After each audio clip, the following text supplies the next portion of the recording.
Gente, nesses últimos tempos está havendo uma desconstrução muito grande pela mídia a respeito do valor do estudo para a sociedade. A mídia está deixando transparecer que um governo que investe na educação da população, na verdade, está dando dinheiro para quem não merece, está jogando dinheiro fora, porque aquelas pessoas que não têm condição de pagar a faculdade, elas não merecem fazer faculdade. É a meritocracia agora em sua dose máxima, né?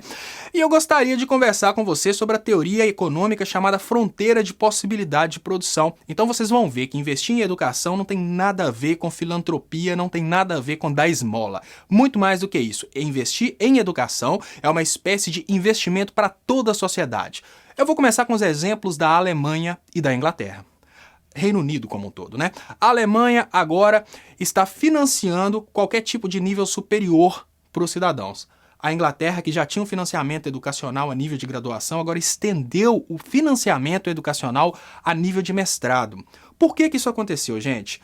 De uma hora para outra, a Europa passou por uma forte crise. E essa forte crise foi principalmente porque muitas indústrias mudaram para lugares como a China, onde a mão de obra cresceu abundantemente. O país investiu em educação e puxou muitos investidores. O que a Inglaterra, o que a Alemanha, o que muitos países da Europa estão fazendo agora é possibilitar que a população estude para que a população tenha competitividade. O que acontece com isso? Quando um país investe em educação, ele aumenta a fronteira de possibilidade de produção dele, porque a partir do momento que ele tem mais cidadãos preparados, ele consegue produzir mais, né? Vamos convir que, vamos pensar, as indústrias, se a gente tem uma quantidade abundante de gente preparada para a indústria, a gente consegue produzir mais. Mas no Brasil a conversa tem sido diferente. No Brasil, o que se tem falado é que o governo está dando faculdade para quem não merece, que a educação é de baixa qualidade e que esse dinheiro está sendo jogado fora. Por quê, gente? Por que será que todos os países estão lutando para aumentar a competitividade intelectual e no Brasil a mídia está tratando o investimento em educação como se fosse dinheiro jogado fora? As expectativas que a elite tem para o Brasil não são as melhores.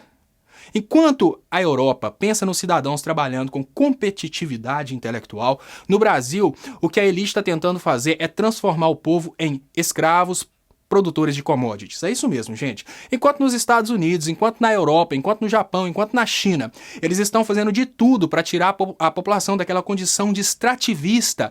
Quando eu falo condição de extrativista, eu falo naquele cara que está lá trabalhando no pesado, puxando enxada, aquela pessoa que está lá, por exemplo, arrancando minério, né? Enquanto os países de primeiro mundo e os países em desenvolvimento estão trabalhando através da educação para dar competitividade para o cidadão e tirar os cidadãos daquela condição para pagar o golpe de Estado, o governo do golpe está tirando a educação da população brasileira. A finalidade disso, mais uma vez, é transformar o funcionário brasileiro, transformar o trabalhador brasileiro numa espécie de escravo, mão de obra extremamente barata. O governo atual, o governo do golpe, não sonha com o brasileiro trabalhando em indústrias, não sonha com o brasileiro trabalhando em grandes blocos intelectuais.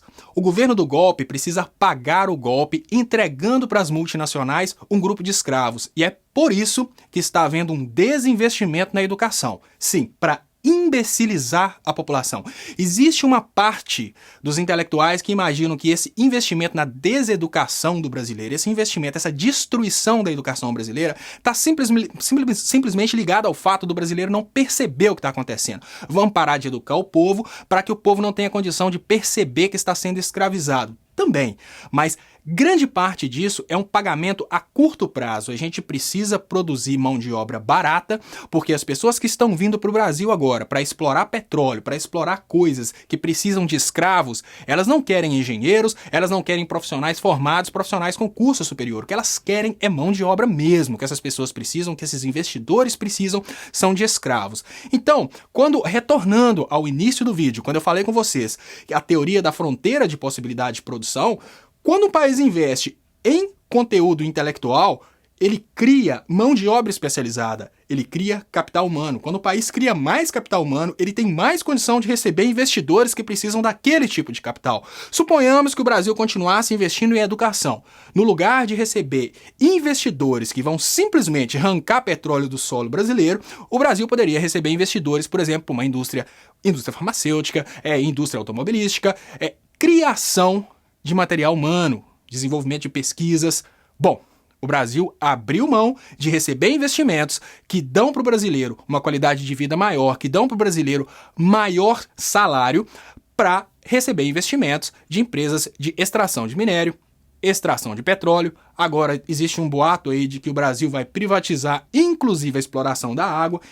Enfim, é muito importante que você entenda o que está acontecendo, que você não caia nessa de que quando um país investe na educação da população, esse país está dando esmola para aquela pessoa que está estudando de graça. Não, esse país está criando capital intelectual, esse país está criando competitividade internacional. E quando o seu vizinho estuda, quando seus conhecidos estudam, a sociedade toda cresce. Você não precisa pensar que um estudo só é bem-vindo se for para você.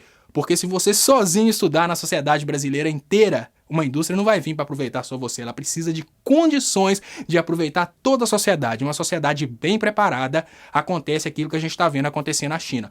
Uma empresa chega para montar uma indústria na China, ela tem uma abundância muito grande de profissionais qualificados e essa indústria começa a funcionar em meses. Se uma empresa chegar no Brasil hoje, por mais que ela tente investir no Brasil, ela não vai conseguir começar a funcionar porque não tem mão de obra especializada. E, em vez de reverter esse quadro, gerando mão de obra especializada através de investimento em educação, o governo está tirando os investimentos em educação exatamente para criar mão de obra imbecilizada. Muito obrigado mais uma vez.